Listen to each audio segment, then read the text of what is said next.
Formalist and Hypocrisy. And as he was troubled about this, he spotted two men come tumbling over the wall on the left side of the narrow way. They soon caught up to Christian, and entered into conversation with him. The name of the one was Formalist, and the name of the other Hypocrisy. Christian asked, "Gentlemen, where have you come from, and where are you going?"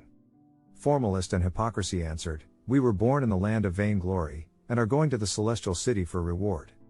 Christian responded, "Why did you not enter in at the gate which stands at the beginning of the way? Do you not know that it is written that the one who does not enter by the gate, but climbs up some other way, that person is a thief and a robber?" Formalist and Hypocrisy replied, "To journey to the gate for entrance, was considered too far away by all our countrymen. Besides that, our custom is to always make a short cut, and climb over the wall."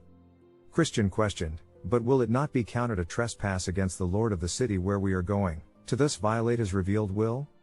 Formalist and Hypocrisy told Christian that he need not trouble his head about this. For they had a tradition for what they were doing, and, if need be, they could produce witnesses to it, showing that this has been done for more than 1,000 years. "But," Christian said, "will your practice stand a trial at law?" They told him that their tradition, being more than 1,000 years old, would doubtless be admitted as legal by any impartial judge. And besides, they said, "If we get into the way, what does it matter how we got there? If we are in, we are in. You are in the way to the celestial city, and you came in at the gate. And we are in the same way, and we came tumbling over the wall. So how is your condition any better than ours?" Christian explained, "I walk by the rule of my master, but you walk by the vain working of your imaginations. You are accounted as thieves already, by the Lord of the way. Therefore, you will not be found to be true pilgrims at the end of the journey. You came in by your own way, without his direction, and you shall go out by yourselves, without his mercy." To this, they made but little answer, they only told Christian to pay attention to himself. Then I saw that they went on in their own ways, without much conversation with one another. Except that the two men told Christian, that as to laws and ordinances, they had no doubt but that they were as careful to do them as he was.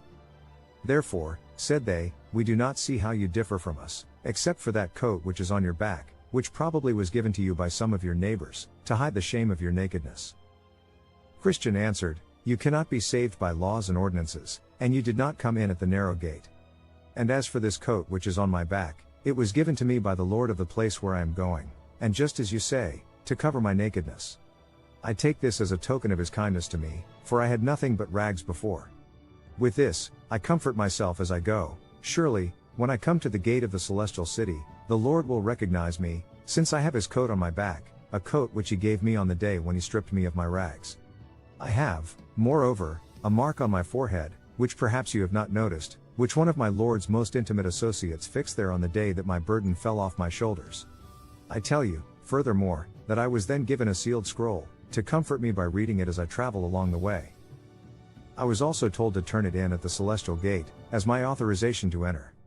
But you lack all of these things, since you did not enter in at the narrow gate." To this, they gave him no answer. They only looked at each other and laughed. Then I saw that they went on, and that Christian walked on ahead, no longer talking to Formalist and Hypocrisy. He would ponder to himself, sometimes sighing, and sometimes content. Also, he would be often reading in the scroll that one of the Shining Ones had given him, which gave him refreshment.